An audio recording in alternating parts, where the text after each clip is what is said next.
What is up, everyone? Happy Friday to all of you. My name is Davin Wickstrom with Vibro here with Foodservice Unfiltered. Before we get started, a couple things. Wanted to wish almost a couple days happy summer equinox. It's coming, longest day of the year, which is absolutely amazing. I would be remiss too if I did not give a shout out to the Tartan Army, the Scottish soccer fans in Boston, the Korean and Mexican fans in Mexico, as well as the Dutch fans in the Dallas-Fort Worth area. It's been a true joy watching World Cup throughout. And let's not forget our friends to the north, Canada, big win yesterday, 6-0. Way to go, 6-0, sorry. It's absolutely insane how exciting and wonderful it's been. Also want to thank Vibro for the opportunity to have this podcast. So this podcast is designed to find out what is behind people's stories, the why, what is their motivation, etc. It's meant to be organic and authentic. How are we going to get there? I have absolutely no idea. And that is the exciting part of it. Talking without a net, if you will. So I'm going to bring my guests in as we're talking, and I'm just going to talk about them. So I'm going to totally make it like super uncomfortable, but not that uncomfortable. My guests today, I'm super psyched to have them. Leah Reily with AHF and Neal Lavender with JPS Healthcare. I'm going to talk about them, as I said. This is a package deal, so normally it's just one. I have two. I'm super psyched about this. Both are leaders, both are wise, and when I say leaders, both are servant leaders. Both have a wicked sense of humor that you have to pay attention to, which I've noticed over the years. And the both of them stay absolutely level-headed and calm when things are happening, and that's a great skill to have. So I appreciate calling them friends and colleagues in the industry. So Leah, Neal, welcome to the podcast today. Happy to have you. Yeah, thanks for having us. Yep, absolutely. You bet. I'm going to talk about your titles, Leah and Neal, and then we'll get right into the questions. I wrote it down so I don't mess it up. And correct me if I do. So Neal Lavender is the Executive Director of Food and Nutrition Services at JPS Health Network in Fort Worth, Texas, and he is our current AHF president. And Leah Reily is the Executive Director at the Association for Healthcare Food Service, CAE. Did I get that right? Yes. Perfect. Hey, we're out of the gate with a win. I'll take it. Let's just start with AHF. There's probably people here that are watching that have, what the heck is AHF? Leah, why don't you start with that? Neal, we'll go to you. What is AHF and how does it support the food service community? Yeah, I'll do the legal jargon, for lack of a better terminology. We are a 501c6 nonprofit organization. We're a trade association, so we provide services to food service professionals and departments in hospitals and senior living communities. So our members are all self-operated. So we do focus on the self-op world. Our members are employed by the community or the facility themselves, and they run their teams and their departments. So, AHF as an organization, we're 16 years old now. Sometimes I forget, and then I remember we formed in 2009, and math should not be this hard. But we're about 16 years old. We are we're two nonprofits that formed together in 2009 into our current format. So our history is very long, but in AHF's current format, 16 years. And it's just a really great community of people. Everyone is here to learn and grow and help each other. And that's really what we do as an organization. We're a small team of 5. And then with the support of the IAB, which Davin is on the board, which Neal is running, we provide tools and resources to help facilities stay self-operated and communities stay self-operated. And then just create a community and a network, right? So I think that's really the power of AHF when you look at it. When people walk away, that's what they're talking about, is the type of culture and community that we've created at AHF. So that's very important to us. And that's also how our members operate in their work life as well. So we bring that over to AHF. There's always someone that you can pick up the phone and call. We were just talking about that on a call yesterday. About a new member who said, wow, I came and then all of a sudden I had all these people that I could just call and ask questions to. Right. So, I won't go on forever, but it's just fun. It's lots of tools, lots of resources. We have a national conference, and all the nonprofit stuff in between. Yep, absolutely. And Neal, it's a great segue. Talk to me about your role at AHF and your role as an operator. And could you talk to me about that, your experience, et cetera? Absolutely. So being the AHF president is quite an honor. I am so happy to be able to do that this year. One, I want to do a quick shout out to our IAB and our board of directors. They do an amazing job. So does the AHF leadership team and Leah. Could not do it without them and their expertise. Keeping us current in the industry is really fantastic to learn, not only as the president, but also an operator. You gain valuable insights on what's going on around the world. And, it really connects everybody in a community of decision makers, especially for our business partners that, want to come to a conference or want to be involved. And it really connects the dots for them. And so it's just so much value added in joining an organization like this. So been glad to be here. And as an operator, I feel, wearing different hats here, but I feel truly that there's so many takeaways from educational sessions to, the trade show at the conference, to just innovation. So it's really fantastic. And I bring all that back to my team if they're not able to attend things and share it. I know many leaders out there do that. And that's just, again, very worthwhile. I'm hearing oftentimes when I talk amongst associations that, your leadership, Neal, for example, is like, what's the ROI? What are you bringing back to your team? So it's really about education and how can we apply it to our day to day. It sounded like you hit on that you're able to pull that through with AHF as far as on the education standpoint. Absolutely. And one thing I left out that I don't want to overlook is our benchmarking program, our financials, being able to benchmark with other hospitals and, across the country and be able to tell where your numbers are. I mean, that for us as an operator is truly invaluable. And Neal and Leah, you have to help me because when I started, this is my social work degree in play. I had no idea what benchmarking was. Like that's a state school right here. What is benchmarking and why is it important to operators for you, Neal? Well, managing your cost is really what it's about. As an expense department, you want to make sure that you know your numbers and that you're staying on top of those numbers. And it's really value added. It can point you in the right direction from a fiduciary accounting standpoint. You can really start diving into things and locating problems or issues that you may have. It could be food, could be supplies, could be labor. And so you want to be able to dive into that and be able to really, point you in the right direction a lot of times. What other hospitals the same size, like size that we can benchmark from, and then share best practices, reach out to different groups or come to conference or be on an education session and hear about what they're doing to bring their costs down or to manage. I mean, we have all kinds of things we manage in our roles. So I love it. And Leah, so from your vantage point, is your team managing that? You're working in collaboration with Neal and his team. How does that work as it relates to your team at AHF?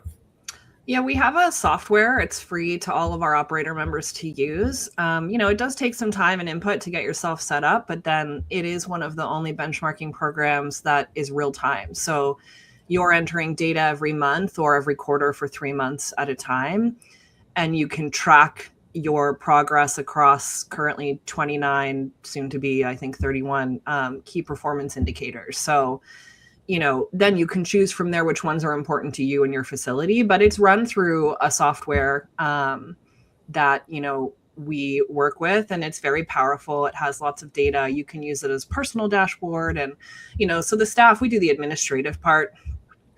We do our best to be food service directors in training when it comes to all the metrics and everything. But, I think for AHF as a whole, our goal is to provide the industry standard. How should you be calculating things? What should you be including and why? Because it's very complicated. And honestly, the way people calculate things is all over the map. And, for us, telling the food service directors and the leaders, this is how you should be doing this, and this is what you should be including. And then they can take that back to their administrators and their finance departments. Because sometimes otherwise it's all over the place and they may not be getting credit for things that they should be, or including metrics and, outcomes that are positive. If it's calculated wrong, it may come out negative, when in reality, they're probably doing quite well in comparison to other self-operated facilities. And the self-op thing is important too. We think that there's different ways to calculate things than, a contractor may calculate something. So our goal is to set the industry standard of this is how you should calculate things. This is what you should include. And this is, these are the metrics that are important. There may be others, but, these are sort of the core set of things that you should be watching. Mm-hmm. Okay. So it's really just supporting each other for best practices. So if Neal's healthcare facility location is doing well, Julie Meadows at Ohio State, Wexner could benefit from insights that he has, and then it helps the industry altogether. Yeah, Absolutely. I mean, we put out reports, and it's a way to compare yourself against others, so that you're not just comparing yourself to yourself. Mm-hmm. Yep. I love that. Neal, did you have a thought? I could see your brain working there.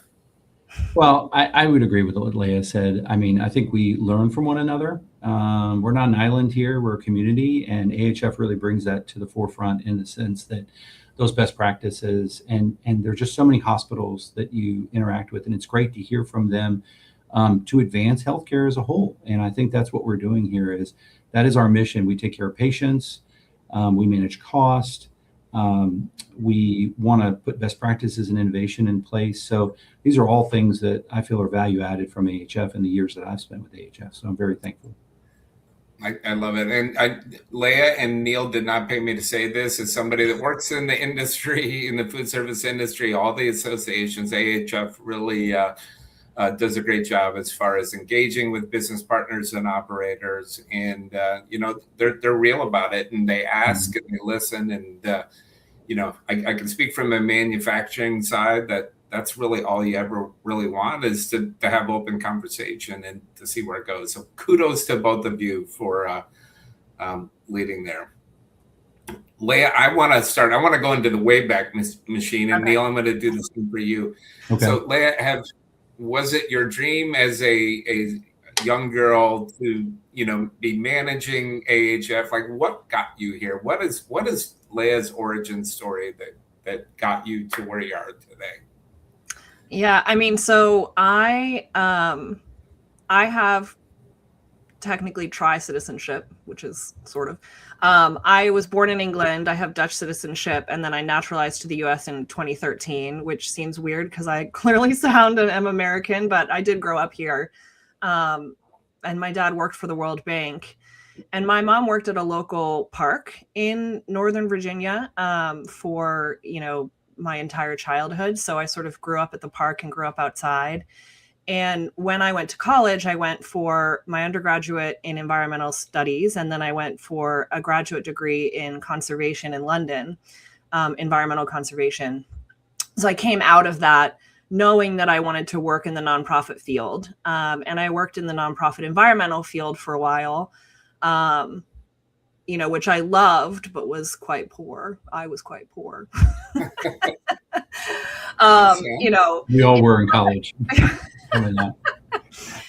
And I loved it. I loved the nonprofit world. At some point I made the jump over to an association management company, and they manage nonprofits for, to assist them, especially the smaller ones.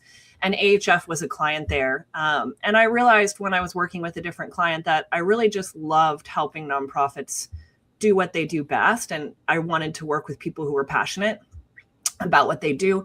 And I wanted to work in a culture and a community that felt, positive and impactful. So, when AHF came up as an option, I applied.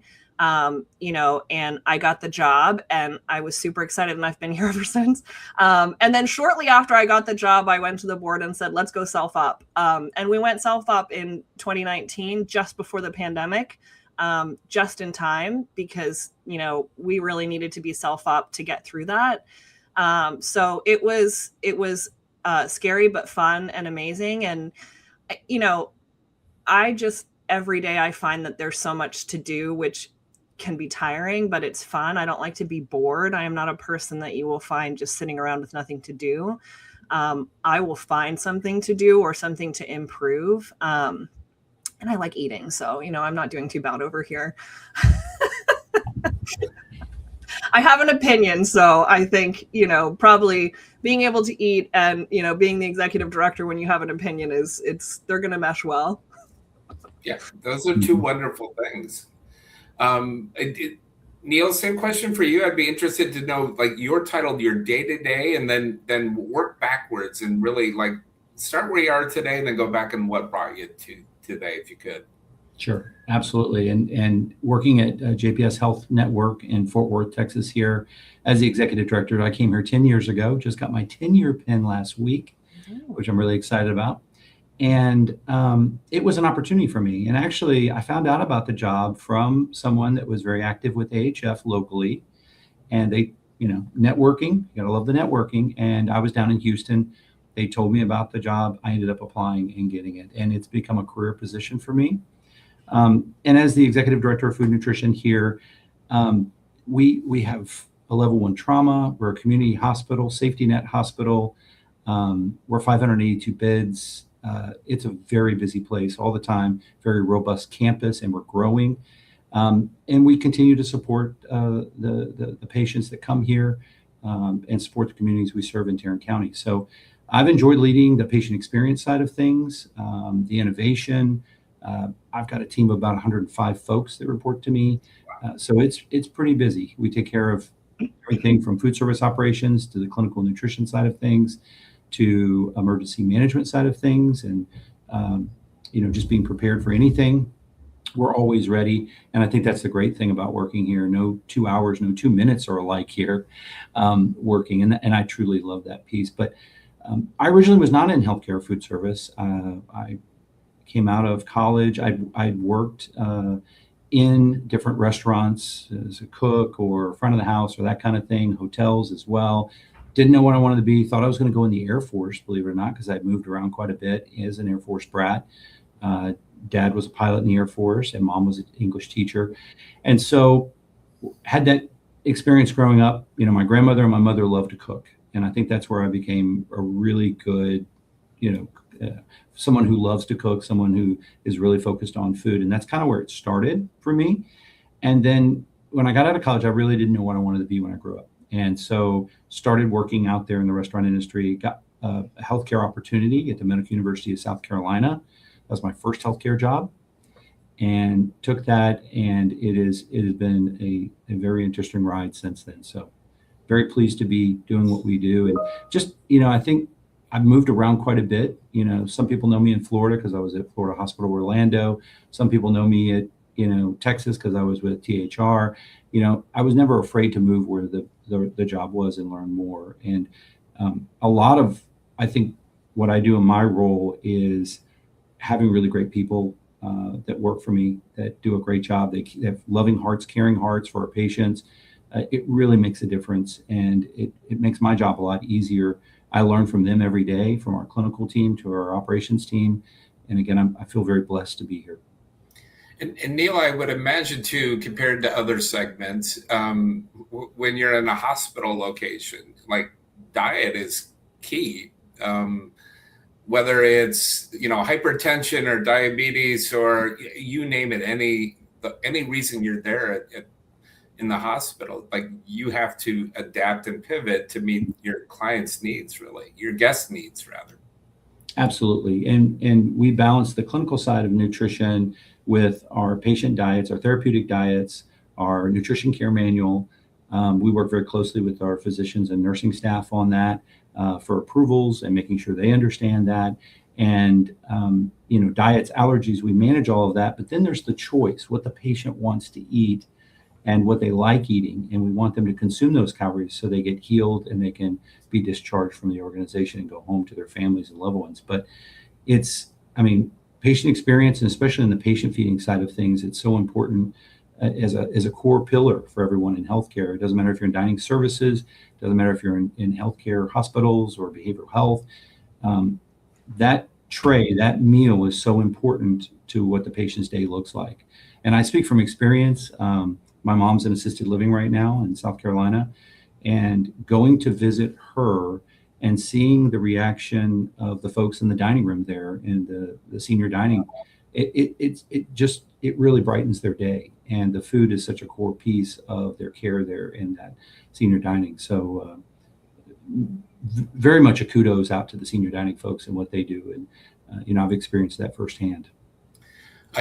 Neal, I think I left a voice memo to Leah last summer when I was going through my treatment. And I said, the care was amazing. Care was absolutely amazing. And it was. But the food was not. And I'm not going to sell out the hospital because I have to go back there in a couple months. But it's so important, just speaking firsthand of how diet or experience, Neal, really, it's from the person who's washing the dishes, like if they have care and love of their job, like that'll show in the tray. So it's not just the chef, it's everybody in that ecosystem. Absolutely. And we own it at the top. I think that's one of the great things about JPS. It's one of the great things in our department. And you can see it with our leadership within our hospital. We own it at the top. And I think we set that culture, that tone. We are, we're out rounding. I round every day. Every morning when I get here, I go say hi to almost every employee I can and interface with folks. And it's so important, from a hospitality standpoint, but at the same time, just making sure that people are doing what they need to do and help them with any barriers that they have. I see that in my role, helping remove barriers a lot of days. It's amazing. Going to make a little pivot. I love that. I could talk about food experience all day. I'm always interested, especially with you two. And Leah, I'm going to start with you. Like, just talking leadership, and you are a leader. Like, do you have a leadership? It's two-pronged. Do you have a leadership style, and has it changed over the years for you? Yeah, I guess I consider myself a relatively young leader, although that's taken away. Longer than I thought. I think it changes, and it should, right? Like, you should always be growing and learning and improving. And, when you look back at the leader you were when you started, I think we probably all go a little bit like, I could have done a few things differently. I'm quite an intense person. That's partially, I think, my Dutch background. The Dutch are very straightforward and extremely direct. And that is the way that my family is. I think, just as an aside story, my husband is American, and we went over to Holland, and he introduced himself to my cousin's wife at a wedding, and he didn't know who she was, but he said a very American thing, which was, "Oh, hi, Leah said so much about you." And my cousin said, "I doubt that." Because I wouldn't have, and she knows that. That's just the Dutch, right? So like, we're very direct, we're very straightforward. So I think for me, in terms of leadership style, I like to try and stay direct, but fight the side of it that maybe comes off the wrong way. And I think we all have sides of ourselves that we're sort of, we want to make sure that we're not coming off too harsh. I think what I've learned over time in terms of leadership style is really what Neal said, that your role is to organize and coordinate and make it so that your team can do their job as quickly and, efficiently as possible without feeling like they're, running an uphill battle. I love people, so I'm definitely like a people person at heart. I'm a relationship builder. I want everyone to feel like they have a space where they can get to know each other and build a relationship.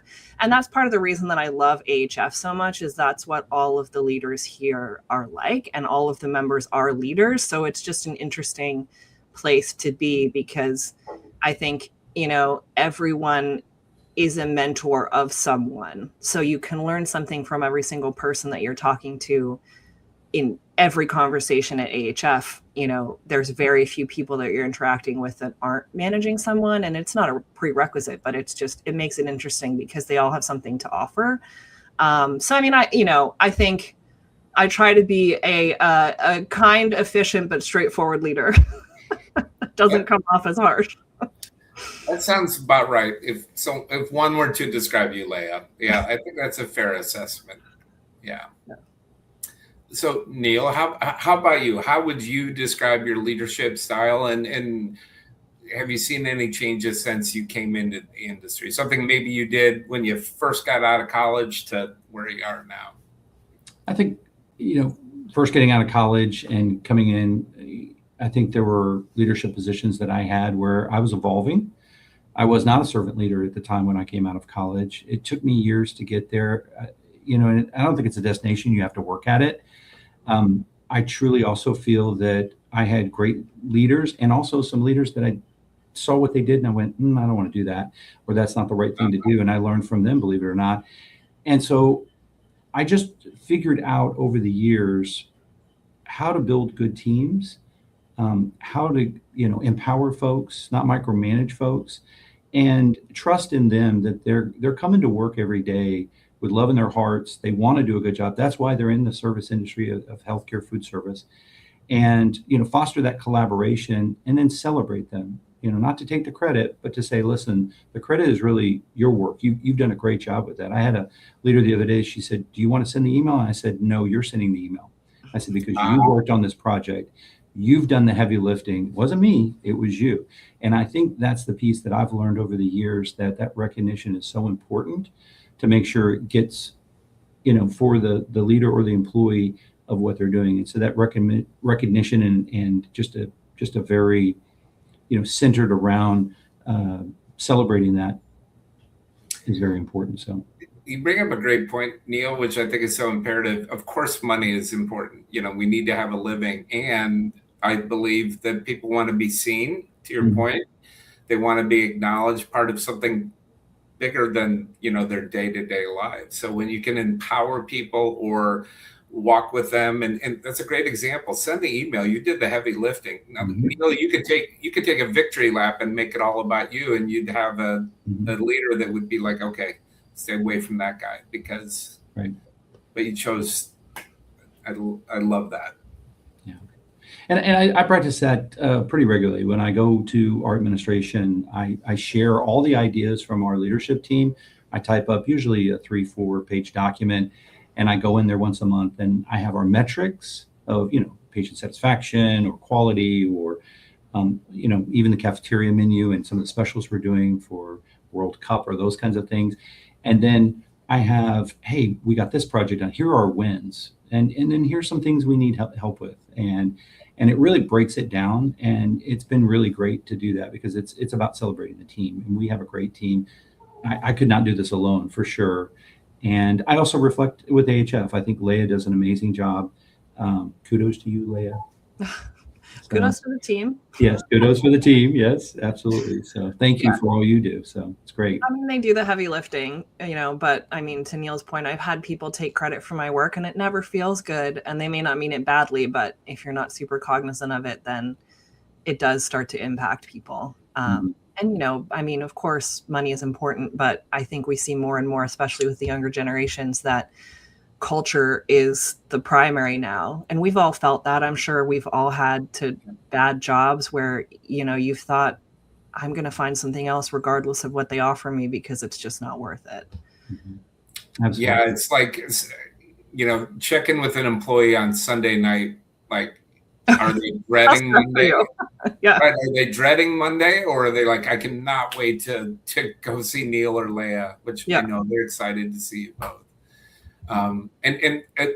Neal, I thought you brought up a good point too in the healthcare space and senior dining for that matter.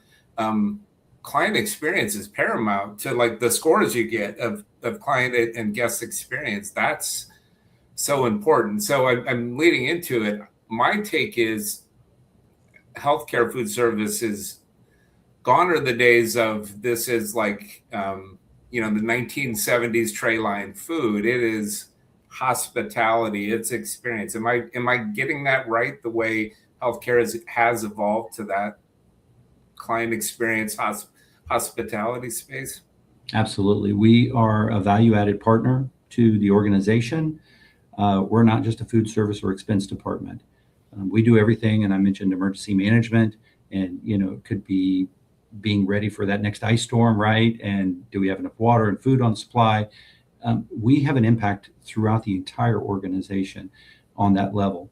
In addition to that, it is also about the things that we do for employee engagement. We do lots of big events, and I think I speak for many operators where you've got a farmer's market from something you're providing, and we're doing one of these in October where hospital comes down and it's about promoting healthy eating. And we also do another one for celebration of hospital week, right, where we're planning on 3,000 meals to go out and doing a celebration. And so there's these different events and things that we provide and support behind the scenes that the organization really sees value in. And so again, it's not just about, hey, we only do one thing, or kind of the way it was viewed in the past. And then I think the other thing is many of our leaders in operations are really smart business people. And so they come to the table with really great ideas to share with administration. And some of those ideas we cultivate and bring in, and administration will go, that's a great idea. We should try that, or we should do this through another department. And it's because we're not just doing one thing. We do so many things when it comes to operations or clinical, and we have to wear many hats. And that's a really tough skill set to have. And so again, I think AHF helps us with that. I think there's lots of ways to sharpen the saw and learn from that through your career. And but again, it's something I think we do great with.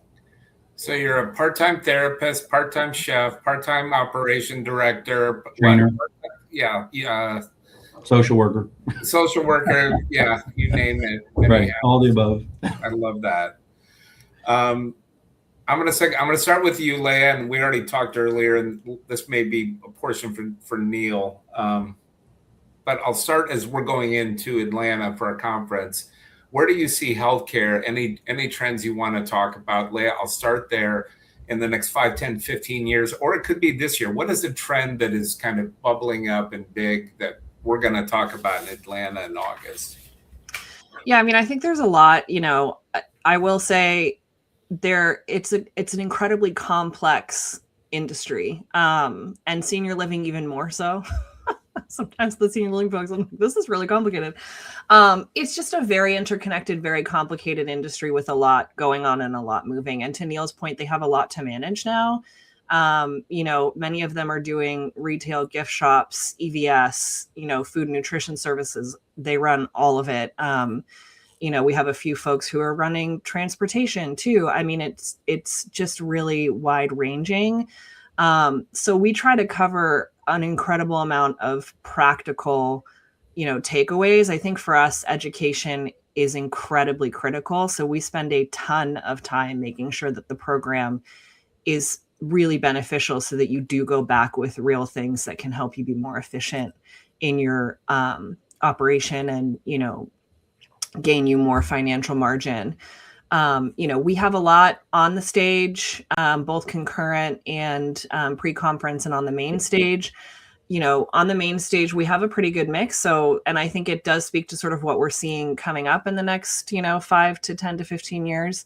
AI is obviously a big one. Robotics is one that's been on the field for a little while now, but, it's changing and shifting a little bit now that you have AI in the mix as well. And robotics is getting a little bit more capable for people to put into place than it might have been, 4 or 5 years ago. So we are building a pretty crucial session and conversation about AI. And that's so fast moving that it's hard to find the people that have the real knowledge about what is going to be happening 5 to 10 years from now. And really, when you're talking about AI, we're probably talking 2 to 3, because 5 to 10 years is a literal lifetime in AI. I don't know. It's probably like in the last 10 minutes in advanced. Who knows? In 5 to 10 years, Skynet will be here. And hopefully it'll be caring for us kindly. But, I think it's just and as most of us in the industry know at this point, it's a tool that helps us work more efficiently. None of us have enough labor. None of us have enough, resources. None of us have enough money for all the things that we want to do. And AI does add an element that we can use to do more with less. So it's not necessarily something that's taking jobs so much as it's enhancing all of our jobs. And we see that on the nonprofit side too. I mean, with 5 people, we use AI all day, every day, to do what we need to do. So, I think those are 2 big ones. We have a really good, we always have ongoing discussions about leadership and how to be a good leader without burning out. All of our people have the pressure from below and above, and that's just really hard to deal with. And the world, if you throw AI back in there too, there is now that new expectation of you should be able to do more with less. So you have these competing things. We'll teach you how to manage it, and then we'll teach you how to use it. But, I think those are some of the things that we're talking about. We're having lots of conversations at the board and the IAB level about, forecasting and what's coming down the line. So, how are GPOs going to change? How are the connections changing between, GPOs and contractors and self-op hospitals? How are economic and administrative forces going to impact what hospitals and senior living communities can do in the next 5 to 10 years? How will the change in the way that people are utilizing healthcare services impact, patient flows in and out of hospitals? And, obviously we have a ton of people retiring, so senior living is booming, and that's not going to stop. So there's just a lot going on. And we managed to put back a good portion of that into the conference. So that's amazing. Mm-hmm. That's a lot. Neal, same question for you on the operator side. Like, what are you seeing today and next 5, 10, 15 years? Like, what in your magic ball would you say? I would agree with all of what Leah said, but I would also add, I think mentorship is going to be on the forefront. We have started our first ever Culinary Leadership Academy that will be right before the conference in Atlanta this year. And it's really to, organically kind of grow young leaders that are in the culinary operations that really need to experience, well, what's my next job going to look like? Or how do I work in a hospital where I'm dealing with infection prevention? And, some of the other departments that we interact that I've never experienced before, coming from this industry or that industry in hospitality. And so I think we've got kind of an all-star cast for that Culinary Leadership Academy that are going to be teaching and educating. But I said this at the New Orleans conference, it's about mentorship. It's not just about lighting a torch, it's about lighting the entire playing field. And we need to do that more because, granted, I think AI may help us, hopefully, right? But there's still going to be that hands-on leadership that we're going to need in the industry to take care of us, right? And be able to, take our place as we move on. But so I definitely think that's a big part. I think the AI, it's you're right, 3 years, 5 years is a long time, Leah. For that, but I do think it'll be a bigger part of our operations. We're just kind of in the infancy stages of that in what we're seeing, and we've got some people that understand it and can get on Grok or ChatGPT and say I can do this and it helps me as a tool. But then on other levels, it's like, well, can we do this with a call center? Can we do this with we're starting to ask those questions, and I think that's going to be really neat to watch that unfold in our industry more and really start to accelerate in the next 3 to 5 years. And then the other thing I mentioned before about just senior dining, I think that also that demographic, that population change is going to be interesting to watch, and how we care and feed for them in their healthcare moving forward. So, yeah, the boomers are leaving. I mean, they're leaving the workforce, and there's only 8 people in Gen X, and then the big millennials. There's more than 8 of us. Neal and I are Gen X, so but like I'm in the millennial category over here. Yeah, I knew you were a millennial, and the millennial. You're right. I love what you touched on, and I know, Leah, this is true for you. It's because we are losing so much tribal knowledge from these massively, larger than life leaders within the industry. They're retiring or moving on. We need to keep that brain trust going, and really leaning forward with mentorship and opportunities. what you're all doing with that culinary conference, I think is fantastic. It's really just saying, oh, I see somebody maybe in their early 20s or mid 20s that we want to pull forward that could be a future leader. And that keeps us going. Yeah. And, and I think the Culinary Leadership Academy it fits a lot of people. So we have, leaders who have been in their jobs for a while that are still interested in attending and coming because they want to brush up on their skills of how to run, a culinary team and, learn all the ins and outs. But I think to Neal's point too, and it goes to AHF's sort of core underlining values, is that in a world where everything is very virtual, how do we help the incoming generation learn the human touch and the human connection? Not to say that they don't have that and they don't have those skills, but we are seeing that it's obviously different, right? I think we did a generational webinar a few weeks ago, and they were just talking about, I think it was millennials are like the most anxious generation in history. So when you have things like that, where people are just impacted by the extreme pace of things that are moving, how do you help them build a network that they can call on no matter what? And, how do you build it so they're not just one cook in one hospital trying to figure out what to do, but they have these people that they know and they can call on and they can ask questions to and they can chat with, that understand what they do on a day-to-day basis. And that's what we try to do with everything. And I think that, the Culinary Leadership Academy fits that too. But when we look at, because we don't necessarily focus on like college kids as much, we want to get them in here obviously, but we focus on emerging leaders. How do we get them to Neal's position so that they can manage effectively, and what will that look like for them? So I'm very interested to see what, the youngest generation will look like as managers, because it will be very different than, what we may be used to. But how do we grow with them and teach them how to do that as well? Because it's very different. And it's hard when you get into a management position, you suddenly realize it's a completely different playing field. Yes.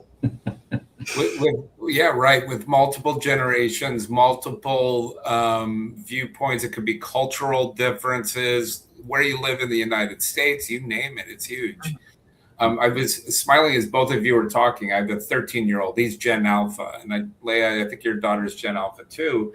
They're seeing the world.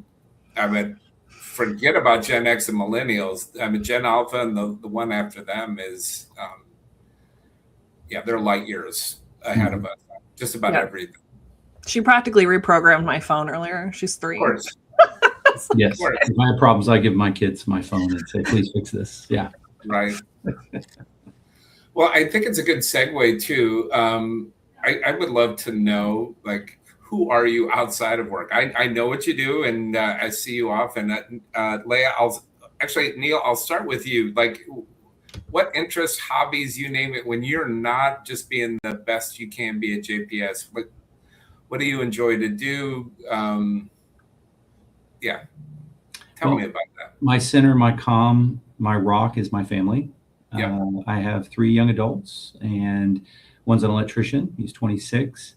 My younger son is 23, and he's in college and also works in hospitality at night. And then my daughter's also in hospitality, but also goes to college as well. So she's going on 22 this month. So, but with that said, just having these conversations with them about what do you want to be when you grow up kind of thing at home is very interesting. It ties into a lot of what we're talking about.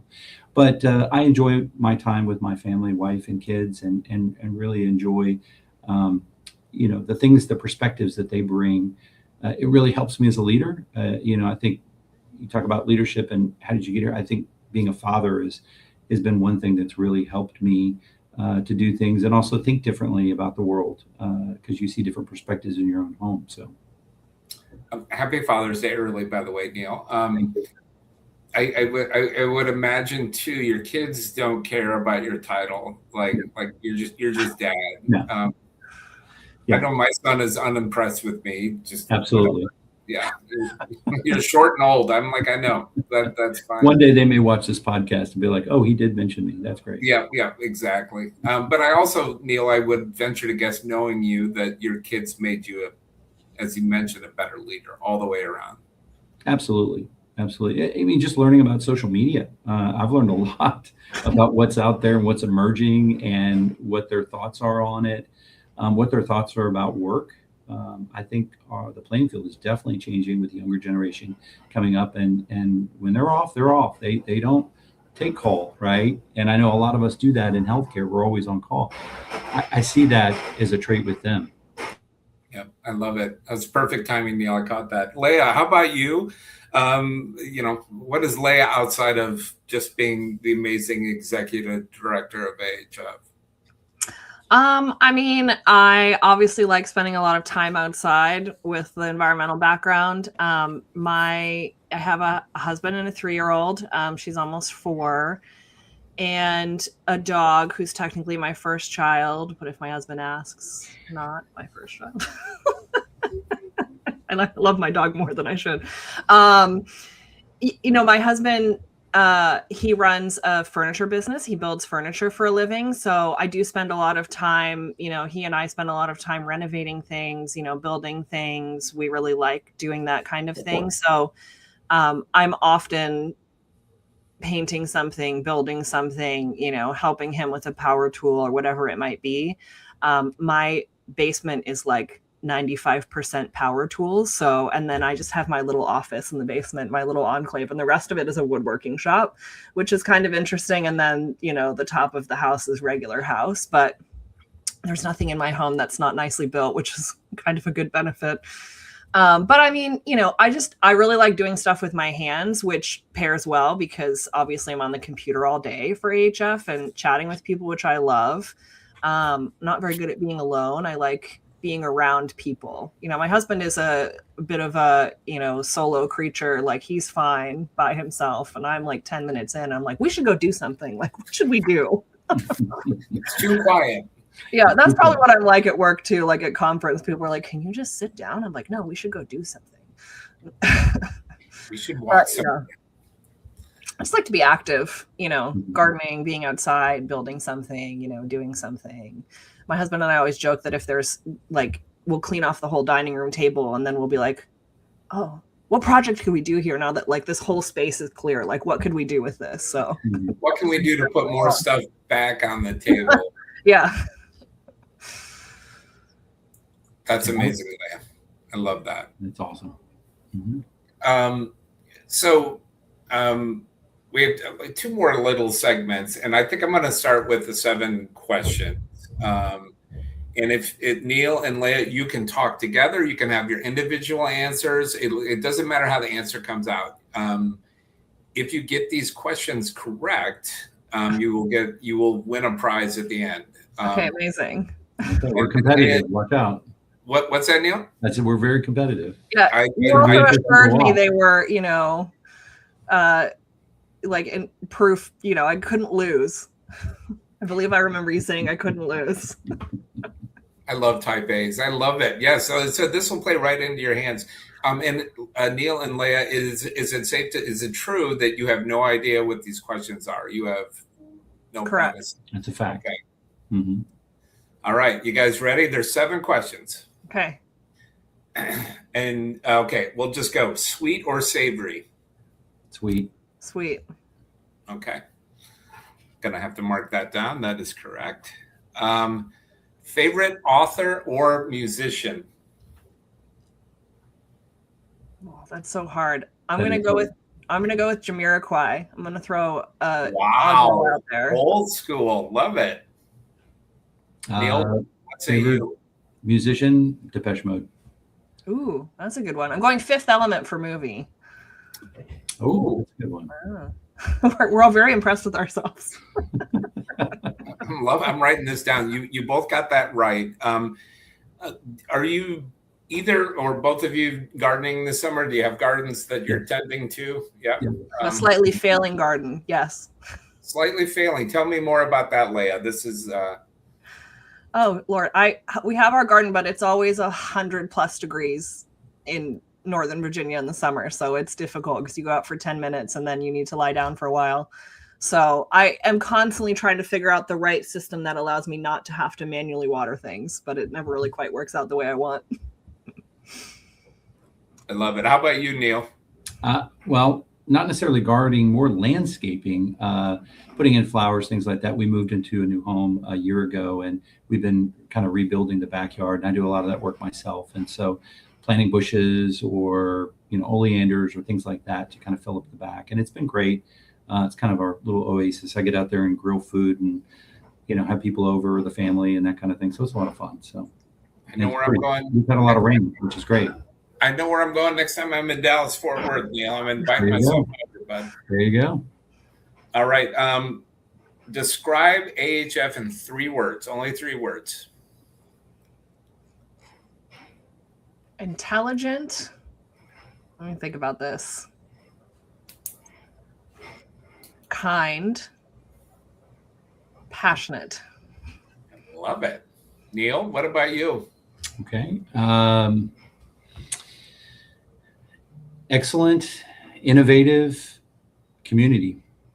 You guys are rocking and rolling. Let me see. 1, 2, 3. You're 4 for 4. I love it. You guys you're cranking away.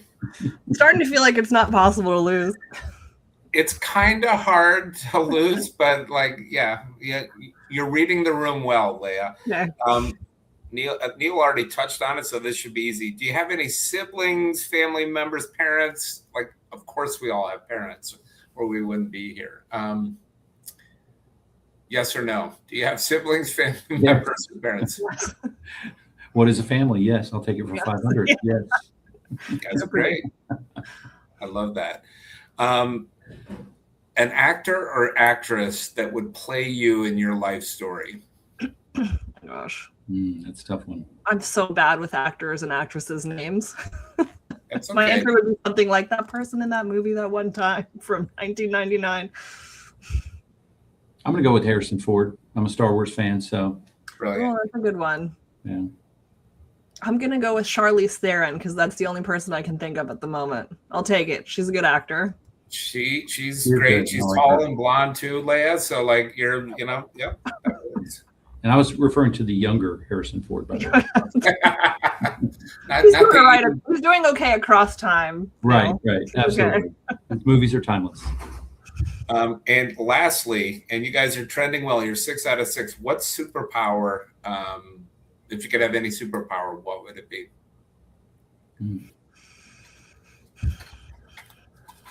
I'm just trying to channel my brother-in-law who's really into comic books and probably has the right answer to this. And I can't think of it.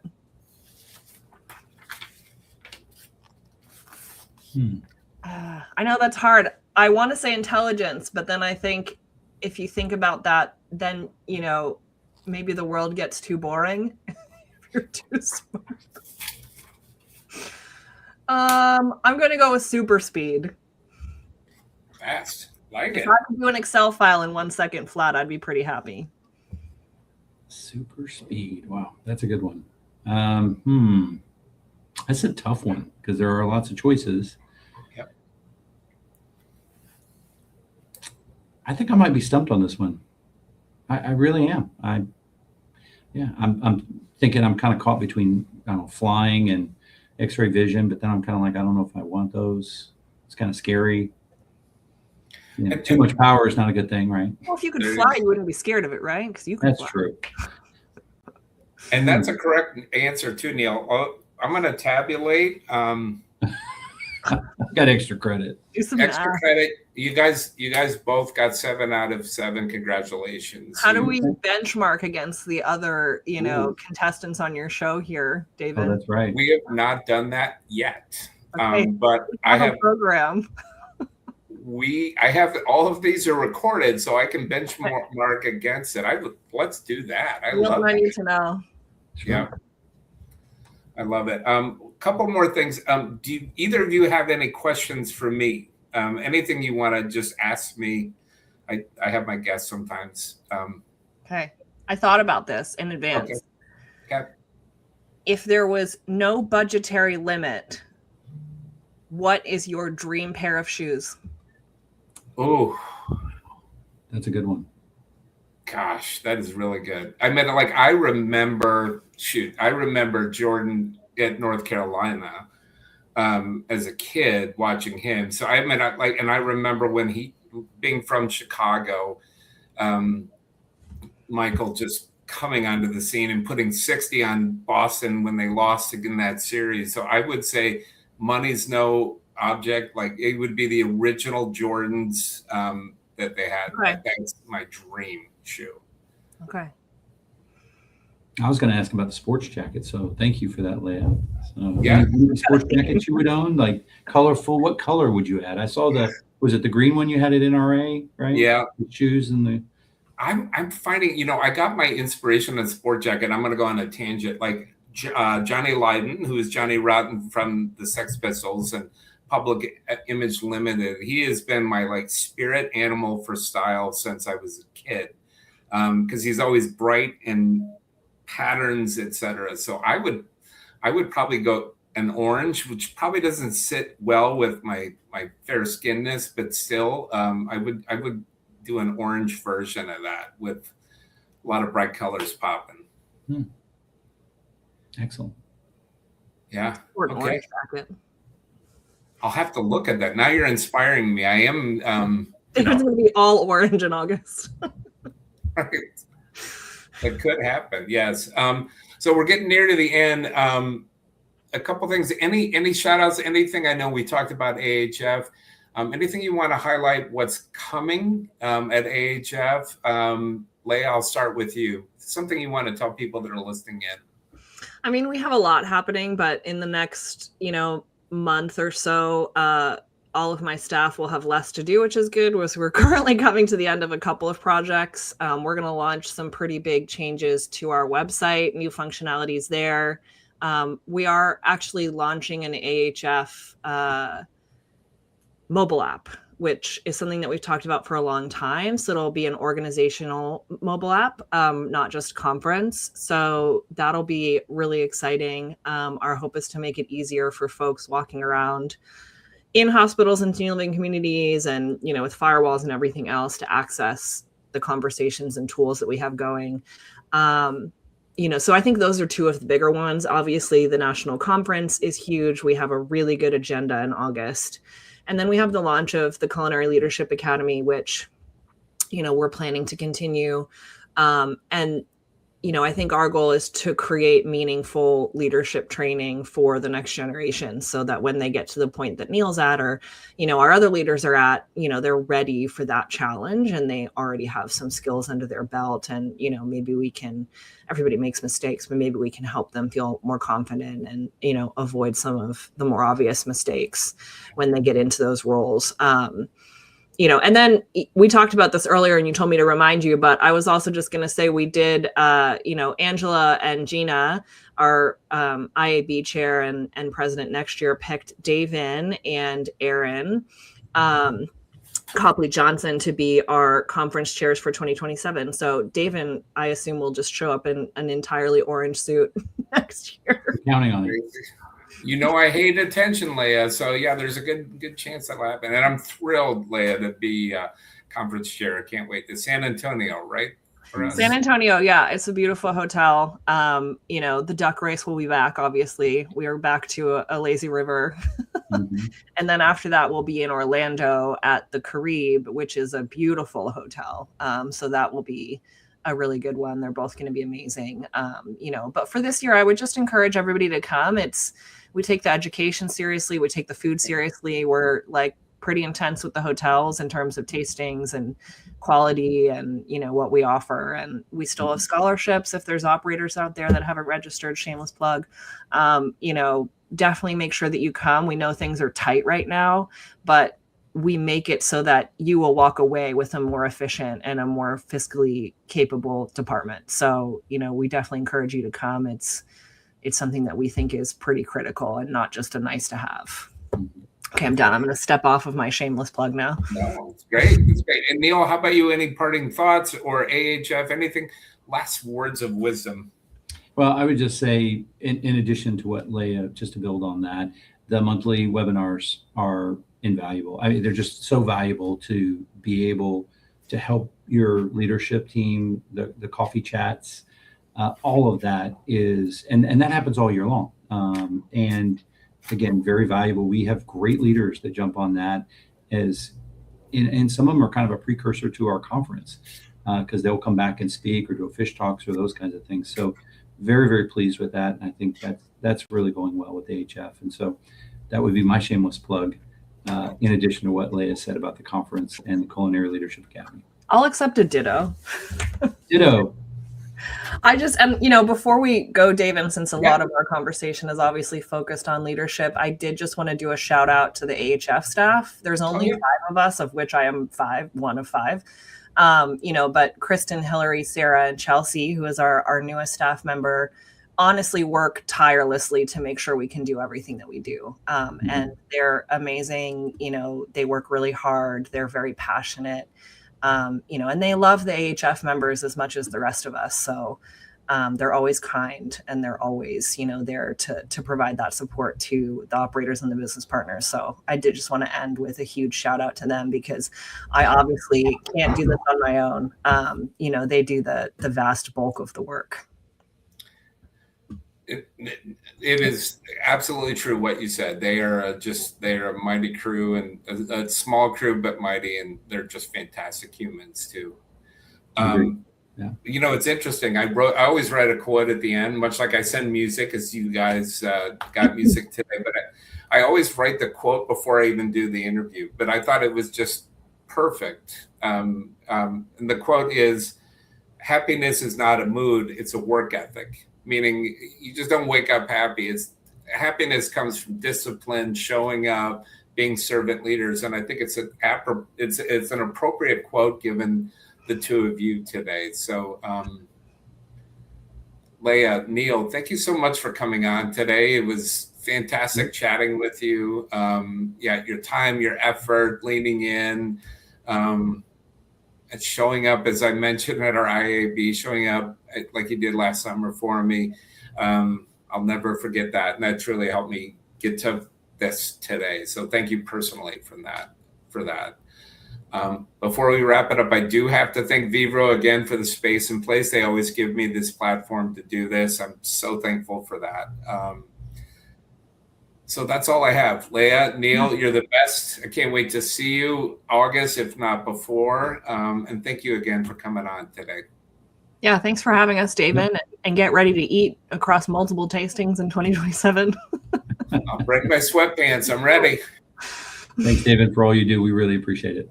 You're welcome. Thanks, Neal. Thanks, Leah. Have a great Friday, everyone. Thanks. Bye.